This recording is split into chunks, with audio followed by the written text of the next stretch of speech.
The script is done, 880 words, real story, the 1972 Munich Olympic basketball final. All beats and retention techniques hit. Here it is. For 54 years, the official record said the Soviet Union beat Team USA fair and square in the 1972 Olympic basketball final. But the International Basketball Federation made sure you'd never learn that the man who handed them the win wasn't a referee, had no jurisdiction on that court, and broke his own rule book to do it. That's the story they tell. It isn't what happened. Someone made sure you'd never hear this. Here's what the records were rewritten to hide. Munich, September 1972. Team USA hadn't lost an Olympic basketball game in 36 years. 7 gold medals in a row, 63 straight wins, a streak nobody thought could break. The Soviet Union wanted this one badly, a Cold War statement, not just a trophy, proof that the system could beat the Americans at their own invention. With 3 seconds left, USA led 50-49. A young guard named Doug Collins had just sunk 2 free throws to put them ahead. The Soviets inbounded the ball. The clock ran out. USA players started celebrating, then something strange happened at the scorer's table. A man in a suit walked onto the court. He wasn't wearing a referee's uniform. He wasn't a game official. He ran international basketball itself. His name was R. William Jones, Secretary General of FIBA.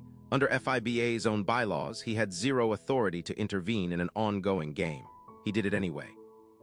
Jones ordered the clock reset not to 0 to 3 seconds. The Soviets got the ball back.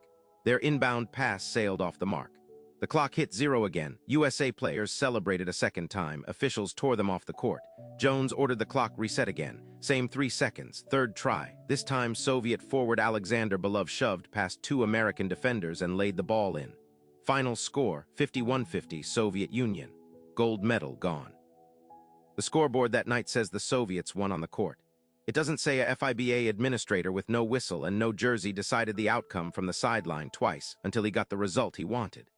Now the easy explanation is confusion. A broken clock, a chaotic final possession, an honest mistake made twice in a row. Officials have called worse under less pressure. But confusion doesn't explain why Jones, a man with no on-court role, was the one giving the orders. Confusion doesn't explain why the horn operator, the clock operator, and the referees all deferred to a bureaucrat instead of each other. And confusion doesn't explain what happened next when USA formally protested and asked for a fair hearing. Because the people who decided that hearing weren't neutral. They were chosen, and the choosing is where this gets deliberate. Team USA filed an appeal that night. It went to a 5-member jury. Under Olympic rules, that jury was supposed to render an impartial judgment. Here's what wasn't broadcast, wasn't printed in most recaps, and stayed buried for decades. 3 of the 5 jurors came from Soviet bloc nations: Cuba, Poland, Hungary.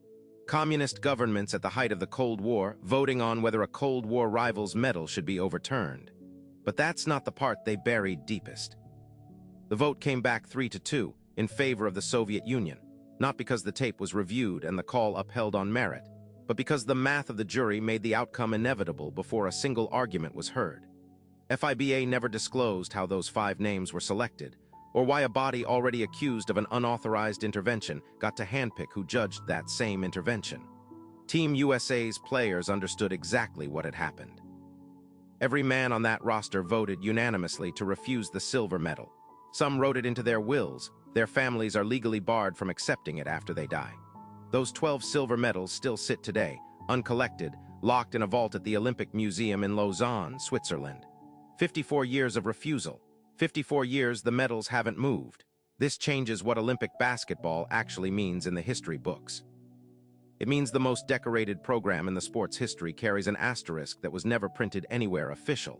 It means 12 athletes gave up the only Olympic medal many of them would ever win on principle, and the sport's governing body never had to answer for the man who caused it.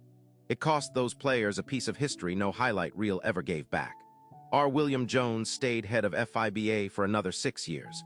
No investigation. No suspension. No public accounting. He died in 1981, still holding the title, still remembered in FIBA's own histories as a builder of the modern game, not as the man who overruled a scoreboard from the sideline twice, until the outcome matched what someone needed it to be. FIBA has never released the internal records of how that 5-person jury was assembled, who proposed those names, or why. Those files are said to still exist, somewhere in a Federation archive in Switzerland. 54 years, and nobody has opened them. If the tape really proved the call was clean, Why has no one ever let you see the paperwork behind the jury that made it official?